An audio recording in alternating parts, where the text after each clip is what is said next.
Hi friends, PSC വിസ്ഡത്തിൻ്റെ പുതിയ വീഡിയോയിലേക്ക് എല്ലാവർക്കും സ്വാഗതം. ഇന്നത്തെ വീഡിയോയിൽ 2021 മുതൽ PSC പരീക്ഷകളിൽ നടന്ന ഫിസിക്സിലെ ക്വസ്റ്റ്യൻസ് ആണ് ഡിസ്കസ് ചെയ്യുന്നത്. പ്രപഞ്ചത്തിൽ ദ്രവ്യം ഏറ്റവും കൂടുതൽ കാണപ്പെടുന്ന അവസ്ഥ.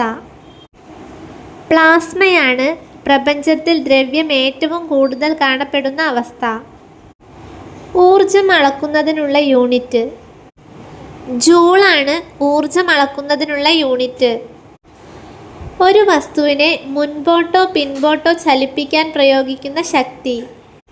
ബലമാണ് ഒരു വസ്തുവിനെ മുൻപോട്ടോ പിൻപോട്ടോ ചലിപ്പിക്കാൻ പ്രയോഗിക്കുന്ന ശക്തി. സൗരയൂഥം പിന്നിട്ട ആദ്യ മനുഷ്യനിർമ്മിത പേടകം. വോയേജർ 1 ആണ് സൗരയൂഥം പിന്നിട്ട ആദ്യ മനുഷ്യനിർമ്മിത പേടകം.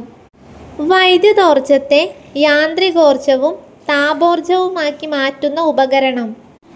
ഇലക്ട്രിക് ഫാനാണ് വൈദ്യുതോർജ്ജത്തെ യാന്ത്രികോർജ്ജവും താപോർജ്ജവുമാക്കി മാറ്റുന്ന ഉപകരണം. ദ്രവ്യത്തിൻ്റെ അഞ്ചാമത്തെ അവസ്ഥ. ബോസ് ഐൻസ്റ്റീൻ കണ്ടൻസേറ്റ് ആണ് ദ്രവ്യത്തിൻ്റെ അഞ്ചാമത്തെ അവസ്ഥ.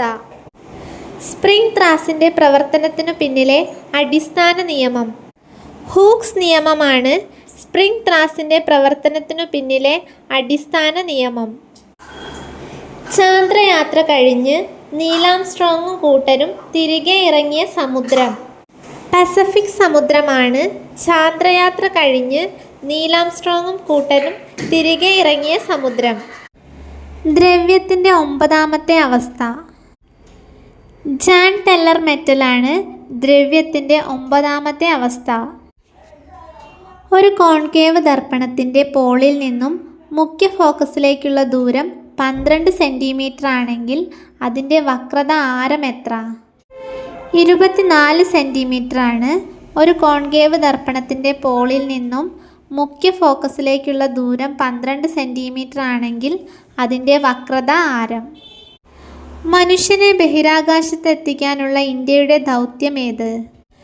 ഗഗൻയാനാണ് മനുഷ്യനെ ബഹിരാകാശത്തെത്തിക്കാനുള്ള ഇന്ത്യയുടെ ദൗത്യം. ഇന്ത്യയുടെ ഭൗമ നിരീക്ഷണ ഉപഗ്രഹമായ EOS-3 വിക്ഷേപിക്കാൻ ഉപയോഗിച്ച വിക്ഷേപണ വാഹനം ഏത്? GSLV F-10 ആണ് ഇന്ത്യയുടെ ഭൗമ നിരീക്ഷണ ഉപഗ്രഹമായ EOS-3 വിക്ഷേപിക്കാൻ ഉപയോഗിച്ച വിക്ഷേപണ വാഹനം. വീഡിയോ ഇഷ്ടപ്പെട്ടാൽ ലൈക്ക് ചെയ്യുക, ഷെയർ ചെയ്യുക. താങ്ക്